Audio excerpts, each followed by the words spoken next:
Salud en directo América de France 24. Mar Romero Sala nos acompaña esta fría mañana bogotana de jueves. Mar, ¿por qué le digo fría? Porque también se está acercando el invierno en el hemisferio norte y con él las enfermedades respiratorias, lamentablemente.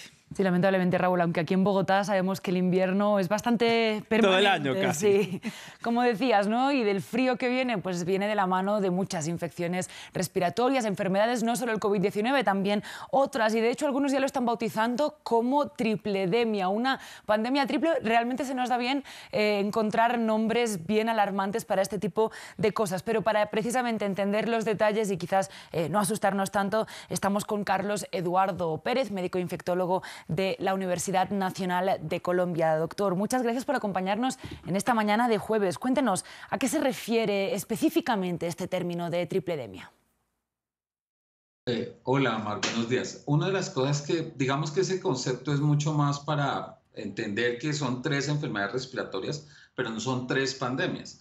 Son enfermedades respiratorias, el virus de la influenza, el virus sincitial respiratorio del COVID-19, que en estas épocas de invierno en el hemisferio norte, que son enfermedades respiratorias, se incrementa el número de casos. No es que son 3 epidemias, simplemente la conjunción de estos virus respiratorios que ya conocemos, que se transmiten en las comunidades en épocas de invierno y que causan más enfermedades y estancias hospitalarias, visitas médicas, hospitalización o incluso complicaciones. Doctor, lo saludo, muy buena mañana de jueves. En términos de COVID-19 sabemos que las novedades suelen ser pocas las novedades suelen ser épocas complejas, las navidades, mejor dicho, no las novedades. A Raúl se le olvidó leer. ¿Qué podemos esperar? A Raúl lo afecta el invierno. Me afecta mucho el frío, doctor. Sí. Una de las cosas es que en esta época de invierno, pues hay incremento de las infecciones respiratorias. Ese debe al cambio climático, obviamente afecta el sistema respiratorio y hace que sea más propensa las infecciones virales. Además de eso, pues en las situaciones de invierno no hay tanta exposición al aire libre, se deben haber más concentraciones y aglomeraciones y personas que tengan síntomas respiratorios pueden contagiar. Además de eso, recordemos que ha habido una reducción en las tasas de vacunación. Es necesario entender que nuestra vacunación tiene que tener al menos 2 refuerzos. Eso no lo cumple la mayoría de la gente y eso ha hecho que estas enfermedades en esta época sean una amenaza y el COVID probablemente tenga unos repuntes, que es lo que estamos viendo en el centro de Europa y en Estados Unidos con la variante BB1. Doctor, más allá del hemisferio norte, porque América Latina es muy amplia y esta tripledemia es un término muy importado, ¿no? También de Estados Unidos o de Europa. ¿Qué podemos esperar aquí? Como decíamos, en Bogotá hace un frío constante, pero tenemos zonas tropicales, tenemos incluso zonas en el hemisferio sur que ya han pasado por un primer invierno y que al contrario ahora se dirigen hacia épocas más cálidas. ¿Qué nos espera para la región latinoamericana?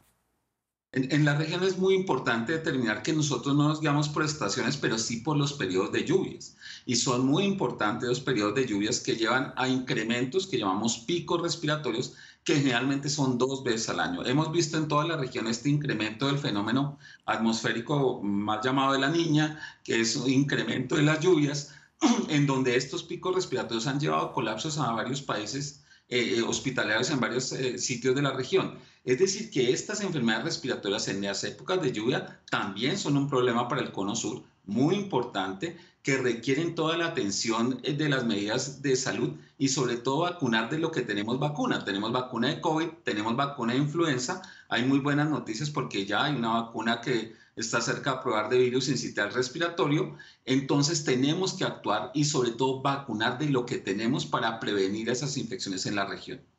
Doctor, ante todo esto, ¿vale la pena retomar a las medidas de distanciamiento o uso de tapabocas, por ejemplo? Digamos que las medidas de aislamiento son interesantes e importantes de mantener cuando una persona tenga síntomas respiratorios. Aquí es muy importante entender que el tapabocas o la mascarilla es importante cuando yo tengo síntomas respiratorios para ponerme en contacto. Y lo mismo, si tengo síntomas respiratorios y tengo posibilidad de hacer el aislamiento en mi hogar, pues es la forma como podemos controlar la diseminación de las infecciones respiratorias. También el lavado de manos es fundamental. Lavarse las manos usando un cubrebocas es la herramienta para la prevención. No hacerlo así, solo usar los tapabocas y lavarse las manos no sirve para absolutamente nada.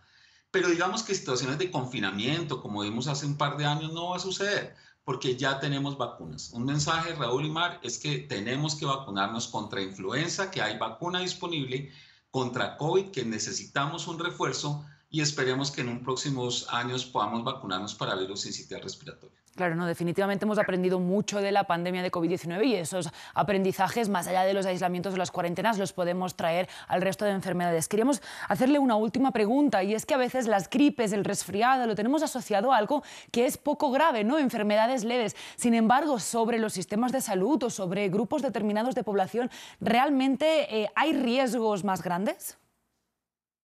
Desde luego, lo que hemos aprendido de la pandemia es que, por ejemplo, en COVID tenemos el llamado long COVID. En este momento, y en mi misma práctica, tenemos un incremento impresionante de casos de enfermedades neurológicas relacionadas al post-COVID y estamos viendo complicaciones. Nosotros todavía no sabemos qué ha pasado con la enfermedad. Y banalizar la enfermedad pensando que simplemente una enfermedad respiratoria es muy pobre. Todavía no sabemos las complicaciones a 5 o 10 años, faltará mucho en la historia para saber qué complicaciones hubo, pero definitivamente el COVID prolongado es un problema que tenemos que enfrentar. También hay enfermedades relacionadas con secuelas respiratorias de otros virus respiratorios y por eso es que tenemos que mantener las medidas de la higiene de manos, cuando haya síntomas respiratorios usar un tapabocas, vacunarse, reforzarse la vacuna de COVID y sobre todo estar pendiente de estas épocas de lluvia, de tener abrigo y de consultar prontamente al médico si hay complicaciones.